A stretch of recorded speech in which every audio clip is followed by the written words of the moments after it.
اسلامی نقطہ نظر کیا ہے اپنے وطن کے ساتھ محبت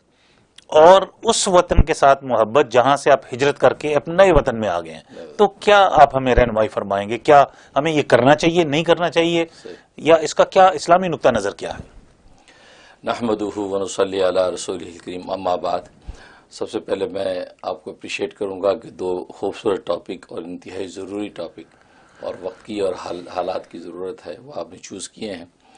اور جہاں تک پہلے اس ٹاپک کا تعلق ہے 23 مارچ کے حوالے سے، تو میں سب سے پہلے پاکستان کو اور تمام اہل پاکستان کو جو دنیا بھر کے ہیں ان کو مبارکباد پیش کرتا ہوں، کیونکہ یہ ایک بہت بڑا دن ہے۔ اگر ایک خاص نوعیت پر غور کیا جائے تو اس نوعیت کے اعتبار سے تو یہ دن 14 اگست 1947 سے بھی بڑا ہے، اس لیے کہ آج کے دن میں یعنی 23 مارچ 1940 میں اس بات کا فیصلہ کر لیا گیا تھا کہ ایک پاکستان بنانا ہے، ایک ایسا خطہ ہمیں حاصل کرنا ہے دو قومی نظریے کی بنیاد پر کہ جہاں مسلمان آزادی سے اپنے رب کو یاد کر سکیں۔ اور یہ کسی چیز کا فیصلہ ہو جانا، ڈیسیژن لے لینا، یہ ایک بہت بڑا سٹیپ ہوتا ہے۔ اور کیوں؟ اس لیے کہ جب تک انسان ڈیسیژن کسی چیز کا نہیں لیتا تو سامنے کی جو مد مقابل لوگ ہوتے ہیں وہ احتمال میں رہتے ہیں کہ یہ کس کروٹ کو اونٹ بیٹھتا ہے، تو ان کی جو بھی توپوں کا رخ جو ہے وہ ان کی کسی خاص ہمت کی طرف متعین نہیں ہوتا۔ لیکن جب وہ دیکھتے ہیں کہ بھئی فیصلہ ہو چکا ہے، ڈن ہے، اب یہ ہونا ہے، اب وہ توپے کے رخ جو ہے وہ مڑ جاتے ہیں۔ یہ وجہ کہ تاریخ گواہ ہے کہ جب یہ فیصلہ ہو گیا 23 مارچ 1940 کو کہ پاکستان بنانا ہم نے، تو پھر کیا ہوا؟ کانگریس اور کانگریس کی ہمنوا جماعتوں نے اپنی مخالفت کا جو ہے توپوں کا رخ وہ مسلم لیگ کی طرف موڑ دیا، اور پھر مسلم لیگ کو جو بہت کٹن حالات سے گزرنا پڑا۔ تو یہ وہ دن ہے جس میں یہ فیصلہ کیا گیا کہ پاکستان بنایا جائے گا،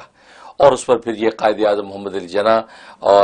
رحمۃ اللہ علیہ اور پھر ان کے جو بھی رفقا کار نے پھر سر توڑ کوشش کی اور عوام نے جان کی بازیاں لگائیں، اور پھر وہ وقت آیا کہ 14 اگست 1947 کو پاکستان جو ہے وہ منظر عام پر معرض وجود میں آ گیا۔ تو اس لیے بہت بڑا دن ہے، اس لیے میں مبارکباد پیش کرتا ہوں، اور انتہائی مسرت ہوتی ہے کہ دنیا بھر میں اس حوالے سے جو ہے وہ اہل پاکستان دن مناتے ہیں۔ امریکہ یورپ کے اندر جا کر بھی اپنے وطن کو بھولے نہیں ہیں۔ پاکستان کے اندر تو وہ صبح شام میڈیا دکھا رہا ہے کہ وہاں کس طریقے سے جو وہ توپوں کی سلامی دی جا رہی ہے، اور پوری مشینری جو ہے وہ اس دن کو منا رہی ہے۔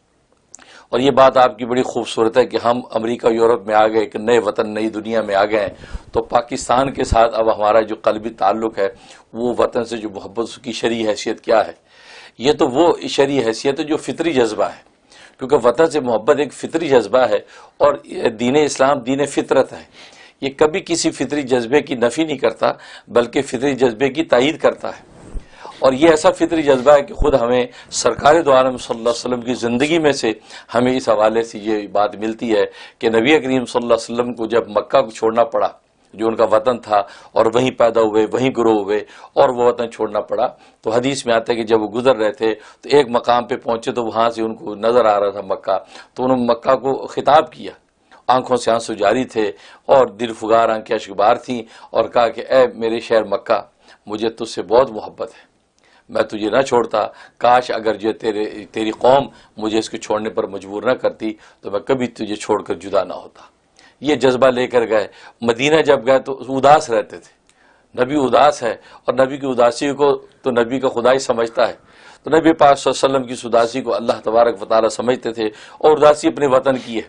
جیسے آج ہم دیکھتے ہیں کہ پاکستان سے میاں جب آ جاتے ہیں یا کوئی بنگلہ دیش انڈیا سے اپنے وطن سے آ جاتا ہے تو یہ اداس رہتا ہے شروع میں، اس کو سب وہ ایک ہی لمحے یاد آتے ہیں، وہ ایک مٹی کی خوشبو یاد آتی ہے، اور پاکستان کے تذکرے سن کر وہ خوش ہوتا ہے۔ تو نبی پاک صلی اللہ علیہ وسلم کی یہ حالت تھی، تو اللہ تبارک و تعالی نے سورہ قصص میں آیات اتار دی کہ ان الذی فرض علیک القرآن لرادک الی معاد،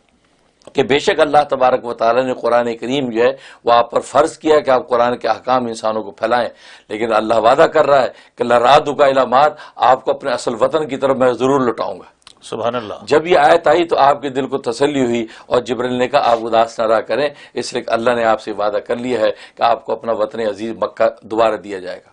جب مدینہ میں آپ تھے تو وہاں پھر آپ نے یہ دعائیں شروع کر دیا، اللہ جیسے مکہ جو میرا وطن تھا اس سے میرے دل میں محبت تھی اور میں مکہ کے اندر رہتا تھا، یا اللہ ویسی محبت اب مدینہ کی مجھے عطا کر دے، کیونکہ میں اداس نہیں رہنا چاہتا، کہ میں تیرے پیغام کو تیرے چاہنے والوں کو کے تک پہنچانا چاہتا ہوں، اور اداسی سے ظاہر پیغام کا حق ادا نہیں ہوگا، تو یا اللہ مدینے کی محبت ویسی پیدا کر دے میرے دل میں جیسے کہ مکہ کی تھی۔ اور فرمایا کہ مدینے میں آپ جو برکت نازل کر دیجئے، اس کے پیمانے جو خرید و فروخت اس پہ برکت نازل کر دیجئے، اور اس کے اندر جو بیماریاں ہیں یا اللہ ان بیماریوں کو، اس بخاروں کو یہاں سے اٹھا کے مقام جوفہ کی طرف منتقل کر دیجئے، تو لہٰذا ہمیں مدینے کی محبت ویسے دے دے جیسے مکے کی دی۔ اب دیکھو اس سرزمین کی محبت نبی مانگ رہا ہے، لہذا آپ کو پھر مدینے سے ایسا پیار اور محبت اللہ نے ڈال دی کہ پھر مکہ فتح ہونے کے بعد بھی آپ پھر جو ہے مکہ منتقل نہیں ہوئے، بلکہ آپ مدینہ ہی منتقل رہے، لیکن پیار اور محبت آپ کا وہ دونوں کے ساتھ برابر قائم رہا۔ تو یہ وہ جذبہ حب الوطنی ہے کہ جس میں ہمارے نبی کی زندگی میں اس کی مثال موجود ہے، لہذا اس سے اوپر کوئی بات ہی نہیں ہے، لہذا یہ بالکل عین دین ہے، اور اس سلسلے کو آگے لے کے چلنا اور اس محبت کے تقاضے پورے کرنا یہ ہر مسلمان اور ہر اپنے پاکستانی یا اپنے جو بھی اپنے وطن اس کے اوپر ضروری ہے۔ ویڈیو کے نیچے سبسکرائب کے بٹن پہ کلک کریں، بیل کے آئیکن پہ کلک کیجئے تاکہ ہر نئی ویڈیو کی نوٹیفیکیشن آپ کو مل جائے۔